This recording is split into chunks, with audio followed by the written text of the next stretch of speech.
What's up, nerds, and welcome back. Hope your day is going well. No fluff today. We have a dense video about the subject that's been on the front of every Reddit page, Twitter post, and Discord discussion about Overwatch 2. Something a little different: monetization. Yes, that dirty word, but I want to take an in-depth look at how much your money gets you in Overwatch 2 and compare it to other top games vying not only for your attention, but also your wallet. In doing this research for this video, I quickly found out that it is difficult to compare games one-to-one, as most games do things a little differently. But at the end of the day, it's all about two things: time and money. The other games we're looking at today are Call of Duty Warzone in their new 2.0 update, Fortnite, Apex, Valorant, and Halo Infinite, that oft-forgotten Microsoft game. I thought about looking into other games too, like Destiny 2, League of Legends, Dota, but I kind of wanted to stay in the first-person, free-to-play genre.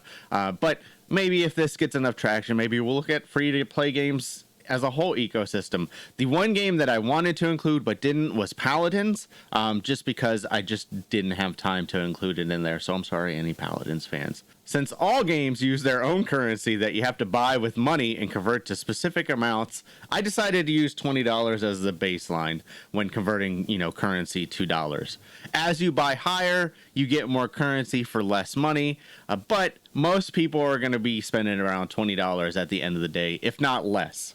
So the first big thing we're going to look at is the one shared across all games that are free to play, including some non-free to play games, the Battle Pass. Yes, that thing where you play the game and you earn free things. But, if you really want the good free things, you're going to have to pony up the dough.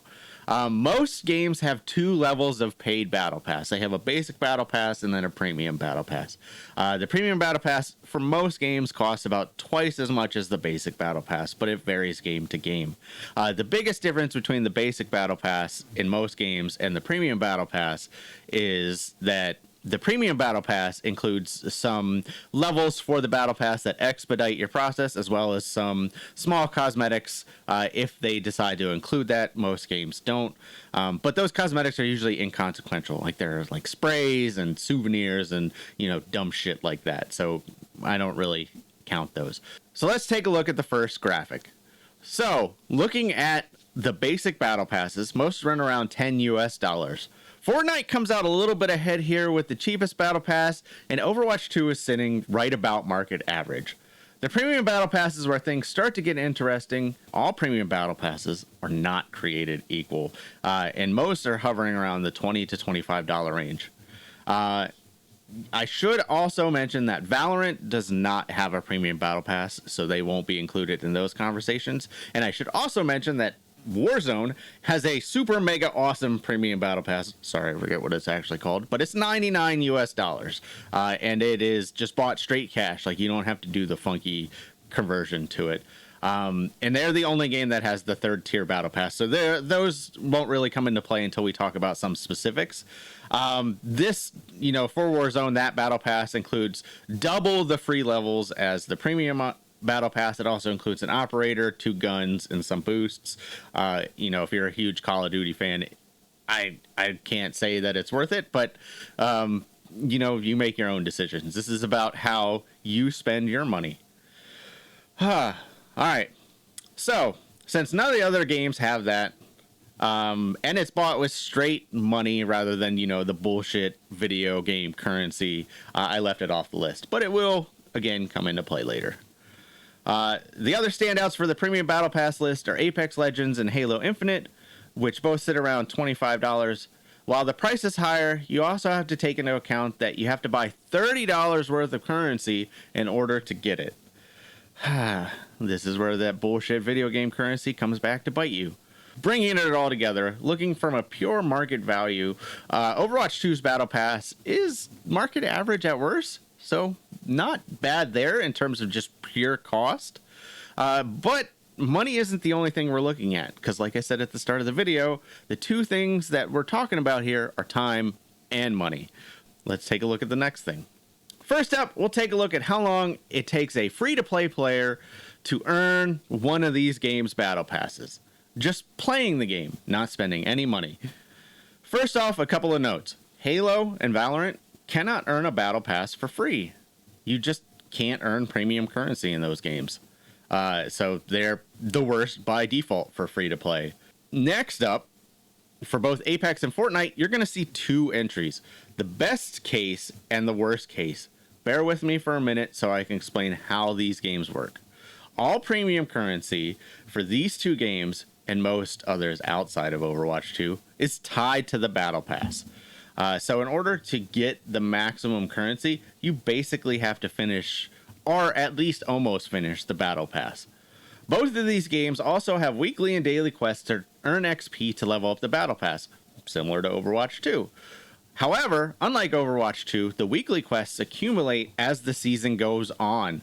So think of it like this. If you play week 1 of a season in Apex, you have week 1's quests open. You can do those and you have to wait till week 2. However, if you play week 8 in Apex or Fortnite, you have access to all of those weeks' quests. So you can do weeks 1 through 8 quests at the same time. And there will be some overlap because there is generally, like the generic do 700 damage or whatever it would be quests. So you can theoretically cut down on the time you need to level up the battle pass. The other thing is I also can't calculate daily quests because all these games have daily quests. So since I can't reliably track them, I'm not going to include them here. Every game's daily quests are a little different. So, looking at these numbers, remember that I use the same philosophy across all the games, and these may not be, the actual numbers that you complete the battle pass in. Most people, can complete the battle pass in, a little bit less time than this, but not too much because the daily quests, pale in comparison to the amount that the weekly quests give you. So that's primarily your source for most games for leveling the battle pass. And, if you're particularly efficient or super hardcore, obviously you can grind some of this stuff out a lot faster. Like there's a guy who grinds out the Fortnite battle pass every season in 8 hours, just sitting down and, hardcore tunneling on the quests. So these numbers are not 100% absolute, but they do give us a good idea of, the baseline for what we're looking at for people completing these battle passes. Okay, with that out of the way, let's take a look at the data. Based on my research, talking to players, playing myself, looking around the web, let's see what we've found. As far as the number of hours to earn a battle pass, the two standouts are Fortnite's best case scenario and Apex Legends' worst case scenario. If you blow through Fortnite's free battle pass near the end of the season, you can earn enough coins after around 60-ish hours.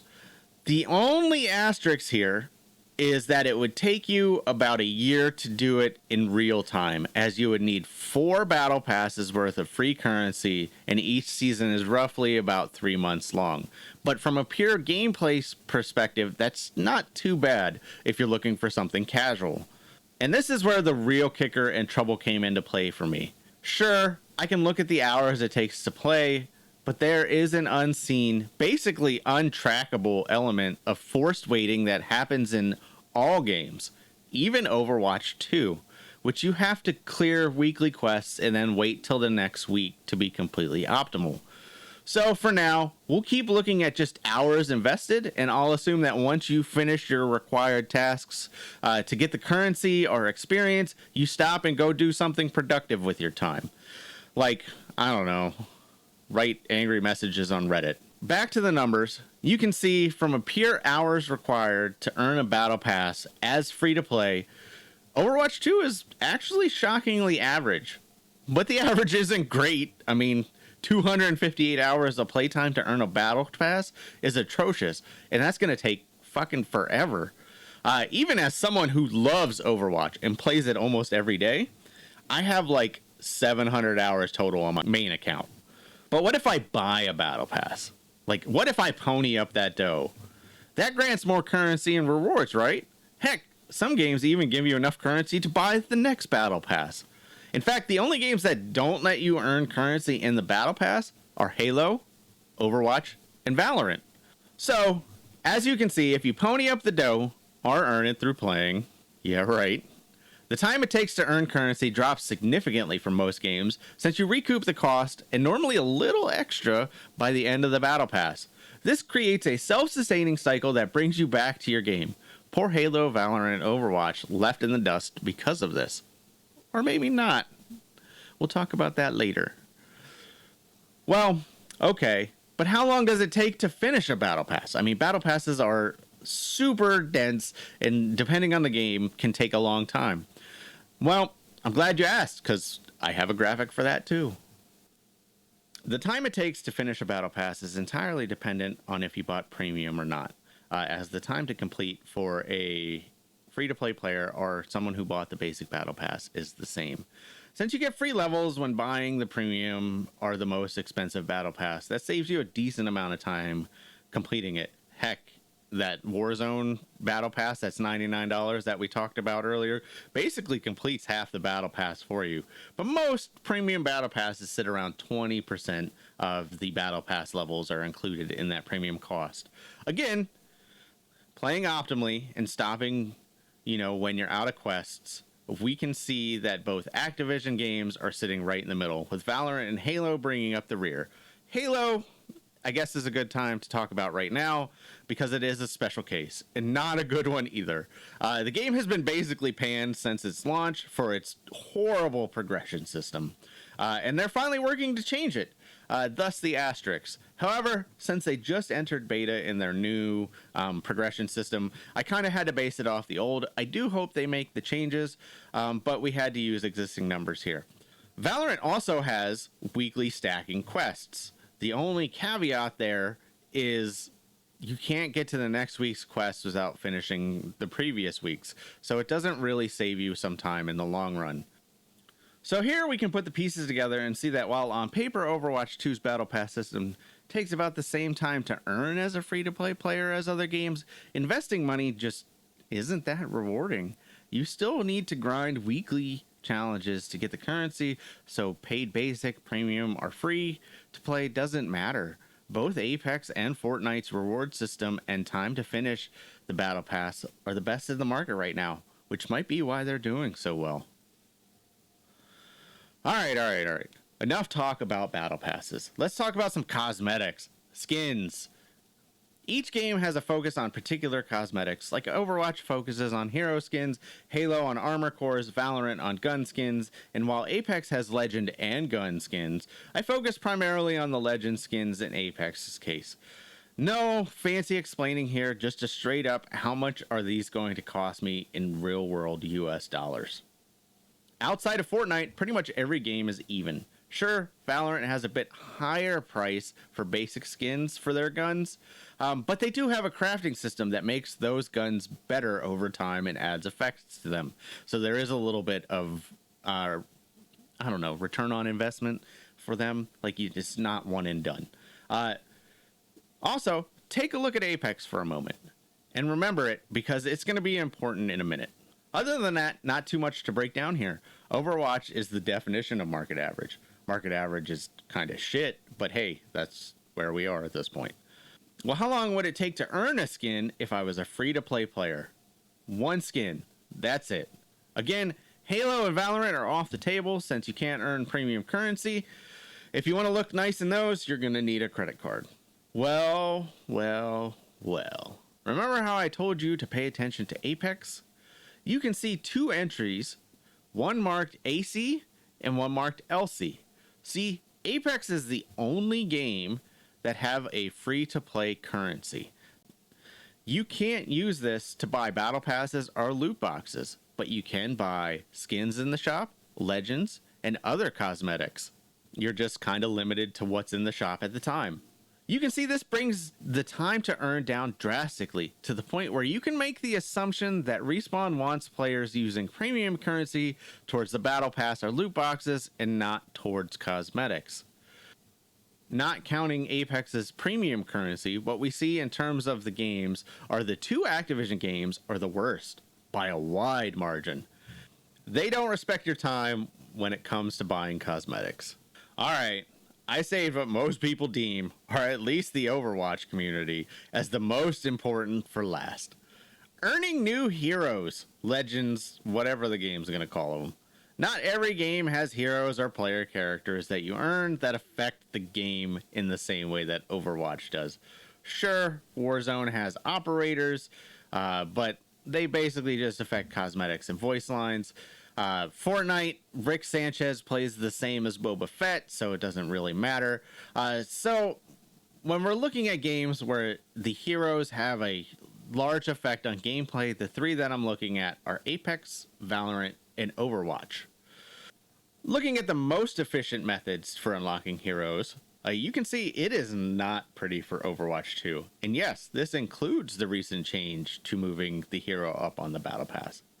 This is because they lock the hero still pretty far in the Battle Pass, about 56% of the way through to be exact.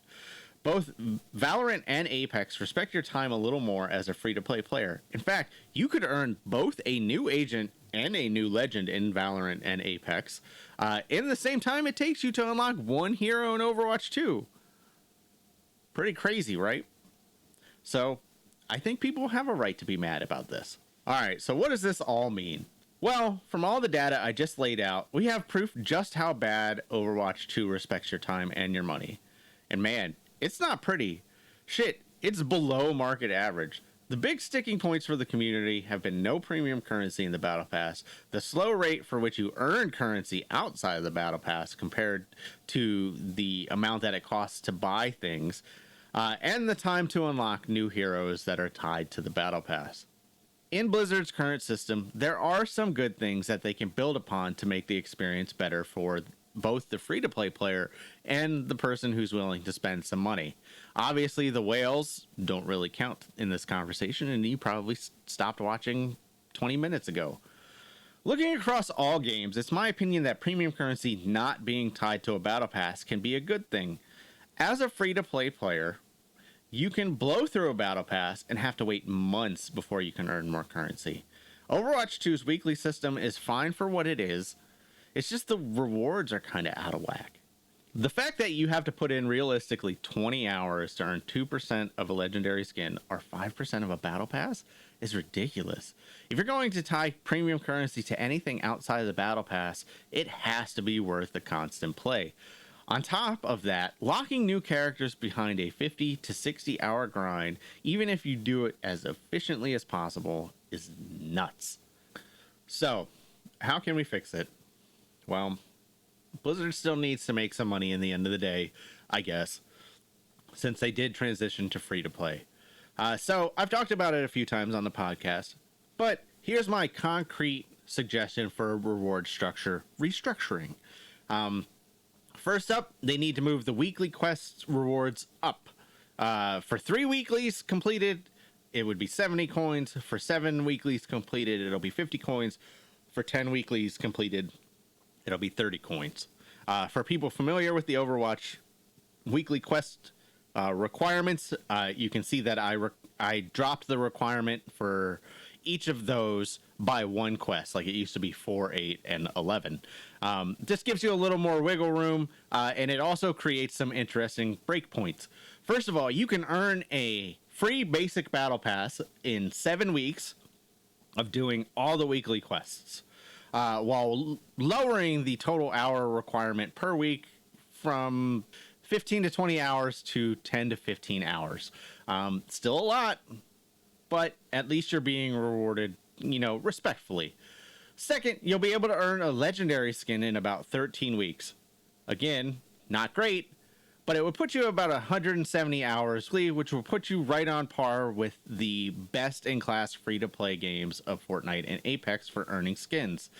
And also, battle passes. You can, take advantage of not having to wait for a season to reset before you start earning premium currency. As far as locking heroes behind the battle pass, which I know is, what a lot of people are mad at, and they have a reason to be mad at it. This definitely seems like the hill Blizzard has decided to climb up and possibly die on. Really, the big thing they need to do is ditch their daily quest system and move more experience to match experience, or at very least, make daily quests that you complete beyond the first 3 worth some amount of experience. For anybody who stuck around for this video that doesn't play Overwatch or hasn't really looked into Overwatch 2's daily quest system, quick way is, the way it works is you complete 3 daily quests. Each of the first 3 you complete is worth 3,000 each. So that's 9,000 experience, which is roughly 90% of a battle pass level. But beyond that, any of the daily quests you complete are not worth anything. You just get a little pop-up that says, good job, you did this, and you don't get anything for it. While I like the philosophy of making not every daily quest worth max experience, you know, the 3,000, just to de-incentivize like the super hardcore grinding, because people are going to feel like they have to complete every daily quest then, just kind of like how some people feel like they have to complete every weekly quest, which you do right now to get full rewards. I think, you know, moving the daily quests to like 1,000 experience past the first 3 would make it worthwhile. This would just lead to more playtime, which would in turn increase more spending, because, you know, you're going to get closer to those skins, and maybe, you know, there's a skin in the shop you really want, but you're only like a couple hundred coins away, so you're more likely to pony up that smaller amount of money than having to buy that large sum all at once. This would in turn increase the rate that you earn the battle pass, so getting you to that level 45 much faster. The other option, of course, for hero placement is to just move them further down the battle pass. Like, they already moved 10 levels down, but, you know, moving them down to 25 or even 35 on the battle pass would again cut the time investment significantly, and get the hero into more hands quicker. Which is good from a balance perspective, because as we've seen currently with Ramatra, he's not in a great place, and that's just the people who ponied up the money. So these are like your hardcore players. Well, those are my suggestions for, at least now, how we can make the experience a little more enjoyable, not just for the free-to-play player, but the light spender. I hope you guys enjoyed this. It's a little bit different for the channel. I decided to, you know, make it a little more personal. You can see me for parts of the video. It was interesting to record. I'm sure I will try to do some more just so I get a little bit better at it. Otherwise, I hope you guys enjoyed. Hit the like, subscribe, sub button. See ya.